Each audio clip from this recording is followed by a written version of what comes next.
Hey guys, and welcome to or back to the Pause in Pursuit podcast with your host, Summer Clark. So, how are we all? Shall we just get straight into it? Because I don't want to talk for too long today because I'm absolutely boiling. What is with it being about 30 degrees all of a sudden? It's gone from being 10 to about 30 degrees and it's stressing me out. Anyway, saying that, it's a good job I don't have any competitions until mid-July. Hopefully it'll be slightly cooler by then.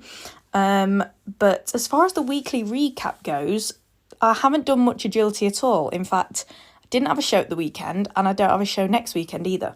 My next show will be RVA on the 12th and the 14th of July for Champ, etc. But yeah, pretty chill week. I was away in Oxford over the weekend to see Rory and I really want Collie. I really want a Collie now. I kind of did want a Collie, but now I want one even more. I ran Dude, shout out, and I just want one. I feel like I've always said to myself, right, I'll get one eventually just to like try it. Do you get what I mean? That sounds really bad. Just, I kind of just want to experience agility with the Collie. But yeah, and now I want one even more. So let me know if you can picture me with a Collie. Ideally a medium one though. I do like my medium dogs. But yeah, that's pretty much what's gone on for me lately, work as usual, and yeah, not too much agility related activities. A bit of running on Sunday at Rory's and that was it really. I haven't really done anything with Arrow. He's had a nice chill week, bar training last Wednesday, so he hasn't done any agility for a week, which is probably a good thing. Oh, I did do a little bit of backside training in the garden with him. Yeah, when did I do that? Not yesterday. Last week sometime, I think it was Friday, which he enjoyed. Just a bit of proofing, I don't usually do tons of garden stuff with him anymore because he's got the skills. He needs more course running practice, if anything. But especially on the lead up to EO, I'm feeling like it's just a good idea to do a bit of proofing of skills, when and where I can. No big deal if I can't, but, had a bit of time. I was like, we'll proof some backsides, as they were part of my training plan. But as you probably already know, running very fast at a jump is very much different to being in the garden and having a meter run up to it. Not literally a meter, but you know what I mean. It allows Arrow to think. It gives him time to actually think about what he's doing, which when he's running a course, he obviously doesn't have that. But anyway, also if I sound like I'm dying, I have hay fever. Either that or I'm getting ill, but I'm manifesting that not to be the case. And I'm just going to say that I've got hay fever. My throat is sore, my ears kind of hurt, and I keep sneezing and my nose is running. But I don't particularly feel ill, but I have those kind of symptoms. So I'm really hoping it's hay fever and not a cold, because who's got time to be ill? Sorry, not me. But anyway, today's topic is going to be based around start lines because I've seen a lot of people chat about start lines lately. Weirdly, several people on AgilityNet seeming to have issues with their start lines. A couple of people I follow on Instagram having issues with start lines, and as most of you probably know, I've also had issues with Arrow start line, and I'm still kind of in the process of sorting it out.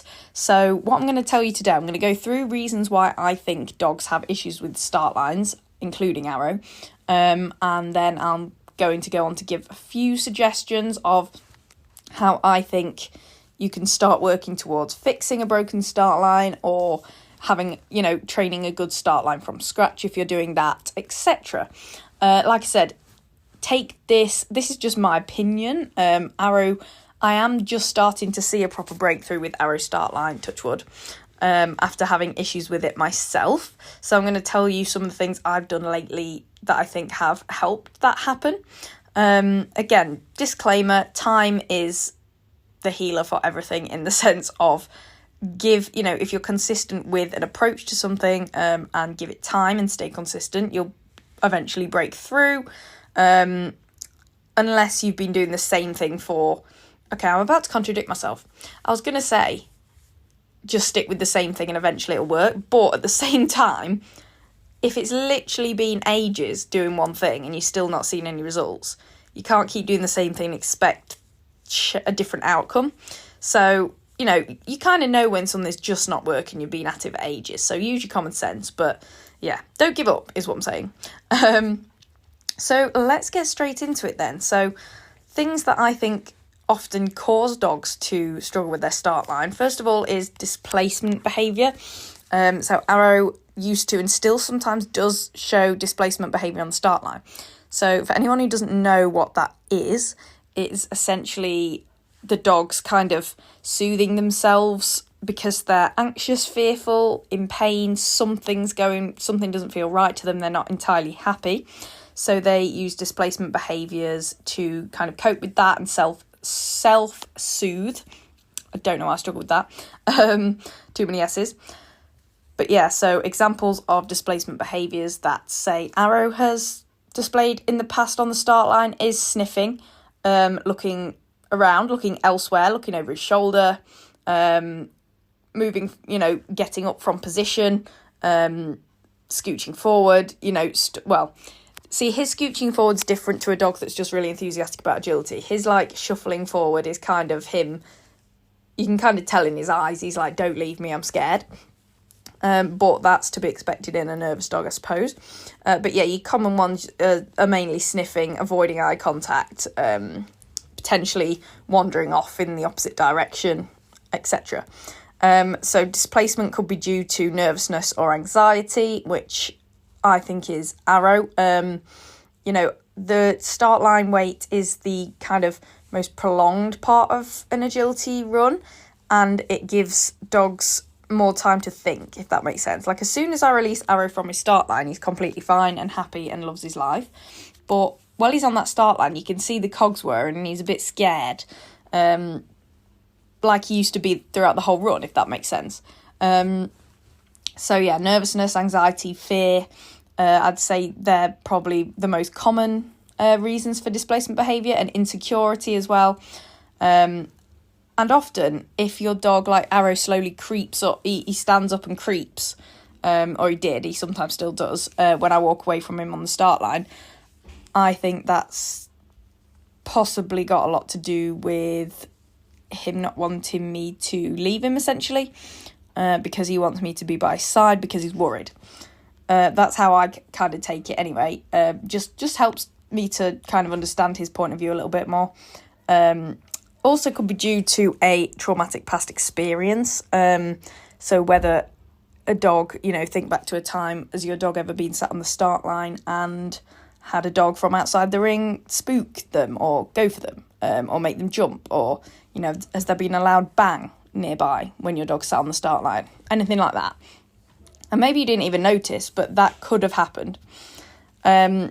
So another reason is lack of distraction training in general. So not necessarily around agility, just in general. For example, training dogs to focus around other dogs, people, noises, smells, etc. So, just doing your general obedience training in environments that have other dogs and people walking around and making noise. And just loud environments in general, as an agility show is. And also on different surfaces, especially for dogs like spaniels that love to smell, taking them to places that will smell different to them. Because obviously you've got dog scents on the floor, and when bitches in season can compete, I know that's a thing at EO now. You've got bitches sat on the line before your dog goes. If you've got a male dog, that's got to be distracting. So it's just about teaching your dog to work through things that distract them in that sense, which, like I said, can be done not just in agility, in general life, at shows when you're not competing, etc. Oh God, sorry. It is literally 7 p.m. Why am I yawning? It's my bedtime. Anyway, another reason, and I think this is quite common, is a lack of a consistent start line routine. So changing it frequently and not sticking to criteria. So, for example, Arrow start line routine now is middle, go between my legs, lie down and wait, and I walk off, and then, okay. So at one point I was convinced that wasn't working, so I changed it to carrying him in, putting him down, saying wait in a stand. And I was mixing it up too frequently, basically. So now I am sticking to the middle, down, wait, and that is it. That's the start line routine. At the moment, I am allowing it if he stands up and even creeps like 2 or 3 steps, as long as it's not excessive, just because I want to get the start line routine over with as fast as possible, because I know my dog and he overthinks. If things are dragged out too long, he overthinks. So I understand that it's important to stick to criteria, but at the same time, I'd rather that process take a bit longer and Arrow not get any more nervous or do any more overthinking. So it's really about knowing your own dog, and I'll come to that in a little bit. But creating a start line routine and sticking to it. Don't change it, just stick to it. Otherwise, your dog will just be confused, and no wonder they do things on the line, because they're like, well, I don't actually know which behaviour my handler wants of me, if that makes sense. So pick one, train it, stick to it. Another reason could be a lack of generalisation. So not doing that start line routine and practicing it in different locations. So say you only do it at your training venue, and then you go to a competition and you expect your dog to do it. A lot of dogs will be like, nope, different environment, can't do it here. And it doesn't have to be in agility either. You could literally practice your dog's start line routine on a walk, take your dog on different walks. Start in the house, then the garden, then on walks, then your training field, and then a different agility venue, and then competitions, if that makes sense. So generalise it, basically. Could also be due to a lack of value as perceived by your dog. So maybe the behaviour isn't reinforced in a way that your dog actually deems worthwhile. So it sounds really simple, but are you using treats that your dog just doesn't enjoy? Or a toy that your dog just doesn't like getting? Why, a bit like any behaviour, why would they do it and do it enthusiastically and try to do it well if the reinforcement isn't good enough for them? We wouldn't do things if the reward wasn't valuable to us either. So just make sure that you're using reinforcement that your dog actually wants to receive. Otherwise, of course, they're not going to want to do it, if that makes sense. And, feel free to demonstrate. What am I saying? Feel free to experiment with different types of reinforcement as well. Different types of food, different types of toys. Be creative with it until you find something your dog will do anything for. So for Arrow, that used to be a ball. But now I use food, and his favourite is fish and cheese. So I use those two. So yeah, just again, it's about knowing your dog. Again, I keep saying that, but it's so true. So another reason, and potentially slightly less common reason, is underlying issues physically, such as pain. Often pain will make dogs displace, as I said in the first point. So, look out for other signs of that sort of physical discomfort when your dog actually runs, walks, etc. Potentially, if your dog has suddenly started struggling with something, maybe your dog had a fine start line routine and now they're struggling with it, maybe consider taking them to a physio or a vet to rule that out, basically. I think a lot of the time, if a new behaviour issue crops up, it's a good idea to get them physically checked out first, just to rule that out before trying all these different training things.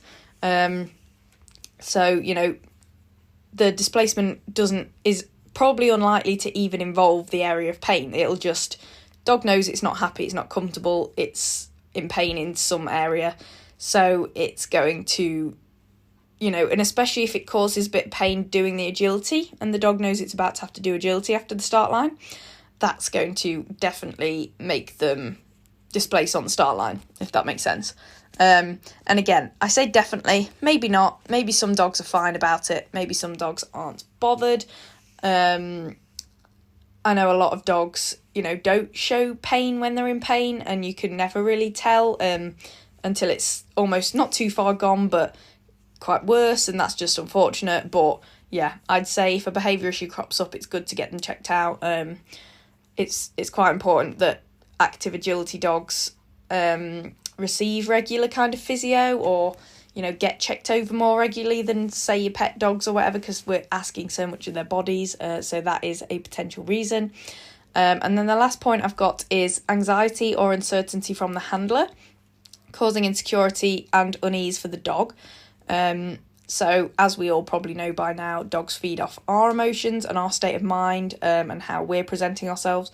So if you're anxious and uncertain about going into a run, your dog, especially if they're a sensitive dog like Arrow, will pick up on that, and that'll make them immediately worried.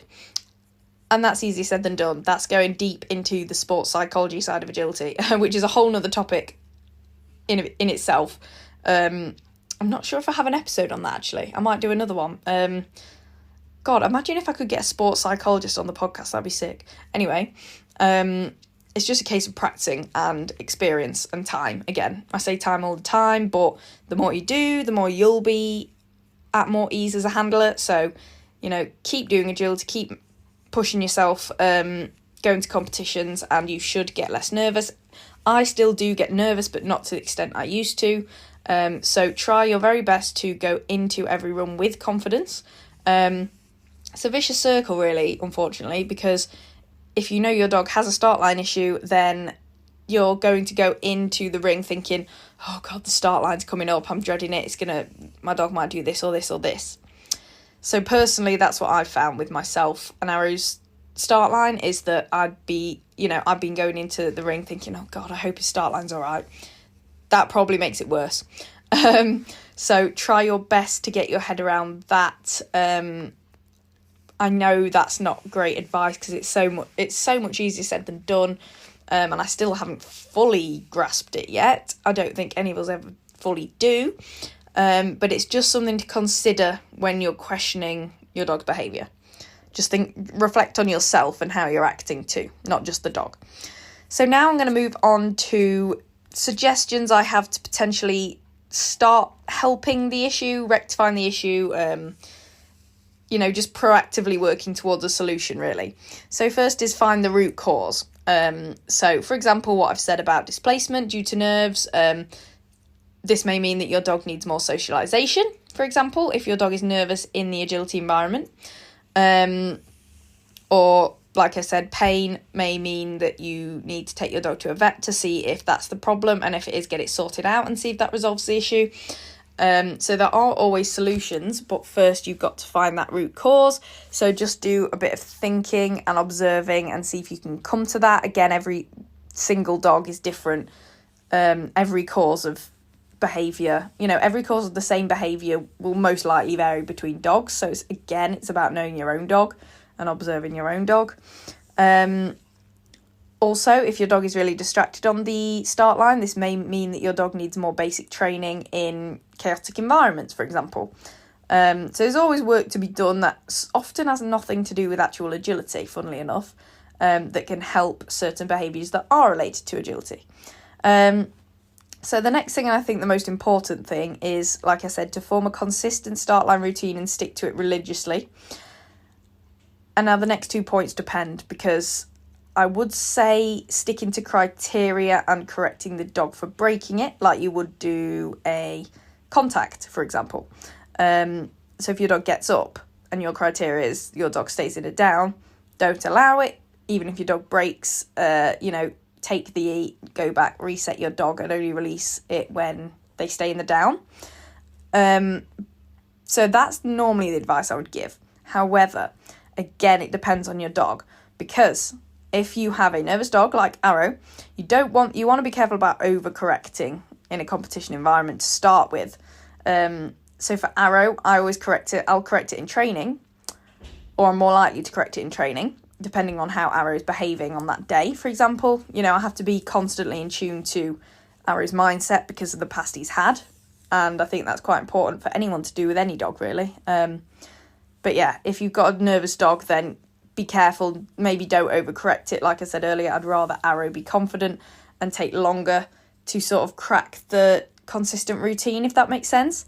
And to be honest, I'd rather him break some criteria and get away with it and be confident for the rest of the run, instead of, me correcting him and taking him back and him shutting down, obviously.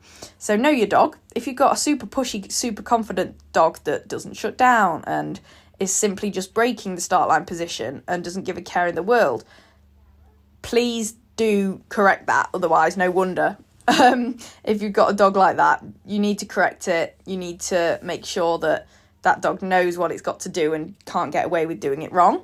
So yeah, I keep saying it, but know your bloody dog, for God's sake. So yeah. Another one is to generalise the routine in different locations. Same with any behaviour, really. You can't expect your dog to perform behaviour well in every single environment ever if you've only ever done it, say, in your house or in your garden. So, like I said earlier, do it on walks, etc., different training fields. The more you can do it in different locations, the better. And like I said, that's exactly the same with any behaviour, really, and agility in general. Because for us, it might be the exact same behaviour. You know, for us, it's probably the exact same thing. We don't really think about the difference, but if you really think about it, there's so much going on at a show, and every venue's different. Every venue probably smells different. You know, every venue's potentially different levels of noise, depending on how big an organisation it is. Little stuff like that you don't really think about. So make sure you generalise this routine and reward it in different locations. Do it more in training than your dog sees in competition, for example. So especially if your dog's having an issue, I'd say 99% of the time you should be doing it and immediately rewarding your dog for it and isolating it. And then occasionally slip it into your agility, into your training. You know, you've got to solidify it outside of agility before you bring it into agility, I think. And I did have some online dog training clients that were having these start line issues and, you know, really working on it outside of the agility, completely separate, not forming that sort of immediate association. Because as well, a lot of dogs find agility so exciting that they can't think about anything but the agility at the time. So working on the start line routine away from the exciting agility setting first before introducing it really helped these clients that I did work with. So I'm pretty confident that will work. Another one which is so obvious and goes for anything dog training related again is to use reinforcement that your dog finds valuable when you're training the start line routine, because like I said earlier, if your dog doesn't get anything that it actually loves from doing something, why would it do it? So that doesn't really need any more explaining than that, I don't really think. I think that goes without saying. It's like if you were offered a leaf for doing something hard that required brain capacity, you wouldn't. But if you were offered a bar of chocolate, you would, you know. And think about, like, if you were earning £2 an hour doing your job, you'd do it so much worse than if you were earning £20 an hour, if that makes sense. So you've got to take that into consideration. Don't just use what you want to use as your dog's reinforcement. If it means using some gross treat that you hate holding, but your dog loves it and it makes your dog do the behaviour better and be more enthusiastic and responsive, then it's totally worth it. So the next one, and the hardest one, is to work on your own mindset to alleviate stress in yourself and allow your calm behaviour to transfer to your dog and help them have calm behaviour. That's a huge one. Like I said, an agility team is 50-50. It's 50 dog, 50 handler, I think. Actually, no. I don't know. Yeah, it is. It fully is. It fully is. I'm not even going to overthink that. It fully is. It's 50-50. One can't do it without the other. So really work on the sort of sports psychology around it. Potentially, you know, if that means doing something like walking the course with headphones on, or having headphones on in the queue and listening to music that makes you feel calm or hypes you up, depending on what you prefer. If you want to go in feeling more calm, or whether you want to go in feeling more confident, again, that's totally up to you, and everyone will be different with that. Whether that's not talking or getting distracted in the queue, so you put your headphones in, for example. Not everything has to do with music, by the way. They're just two random examples that popped into my head. And as well, forming a routine before your run for you as much as your dog will, you know, help you get into the zone, into the right headspace for entering the ring, so you're not going in all flustered.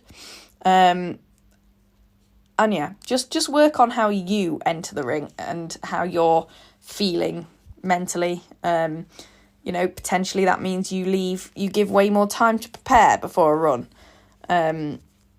You know, maybe change your warm-up routine to suit your mental state more, and again, it's trial and error. Try different things until you find something that makes you feel the best. Pretty much, like I said, you don't know until you try. So experiment, don't be afraid to do that. Some things won't work, but some things will, and that's how you find out what to do going forward.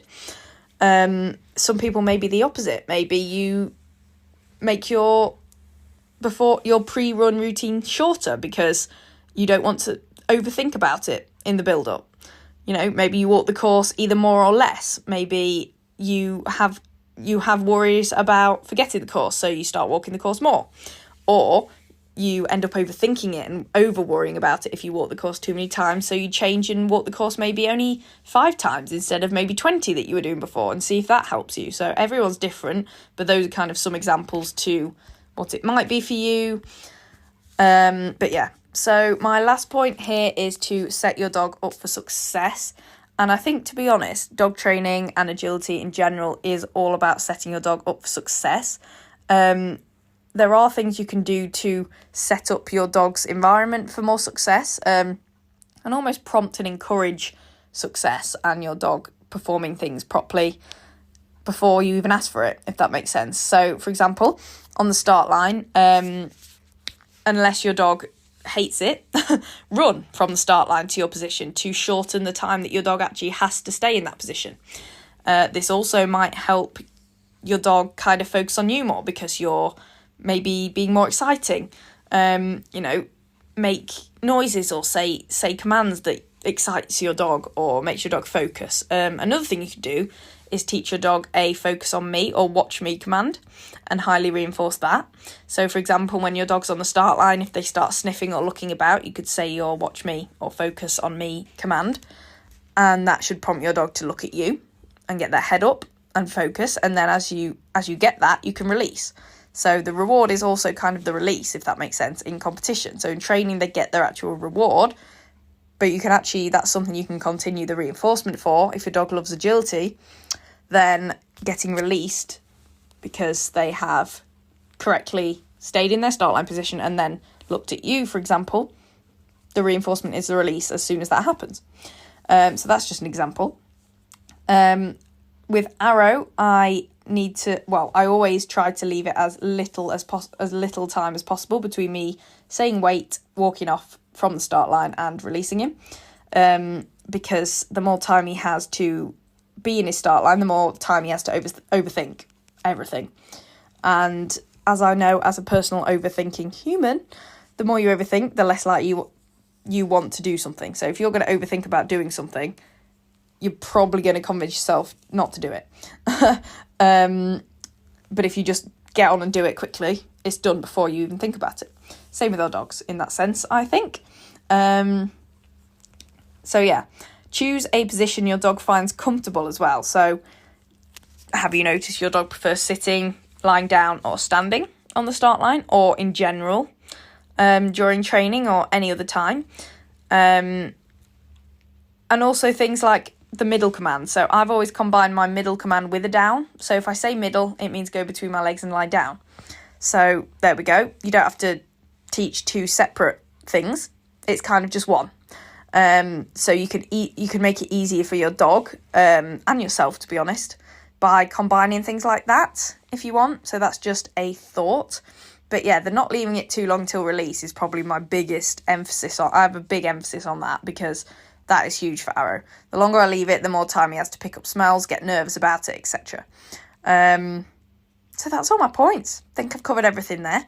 Again, take everything with a pinch of salt. That is just pretty much what happened. What's working for Arrow. I'm not going to say what has worked because it's still a work in progress, but that is how I'm sort of starting to really fix his start line.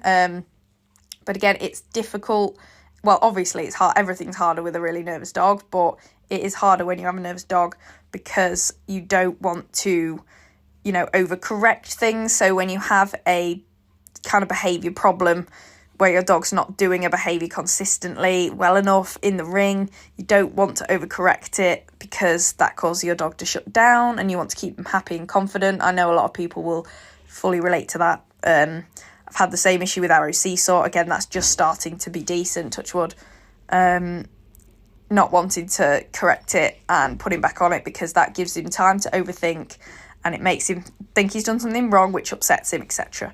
So again, your dog, every single dog is different, but from that list, you probably know the things that are most likely to help your dog as an individual and the characteristics and personality that, you know, your dog has. So pick and choose. There's probably way more, but those are just things that I could think of. But yeah, that's it for this week, guys. I've been talking about start lines for a solid half an hour now. That has to be a record. Who has talked about one little aspect for that long before? I really don't know. But yeah, so you know the drill now, guys. If you're feeling generous, please do leave the podcast a rating and review on Spotify. And I think you can do it on Spotify and Apple Podcasts, but Spotify I think is the main one. Obviously, we're also on YouTube as well, so you can give that a thumbs up and a subscribe. Follow the podcast on all the platforms so you don't miss a future episode. Follow me on all the socials. I'm active on them most days. Still on my TikTok spam grind at the moment. I love making a good TikTok, I really do. It is right up my street. Right up my sense of humour, that. Right up my sense of humour, that made no sense.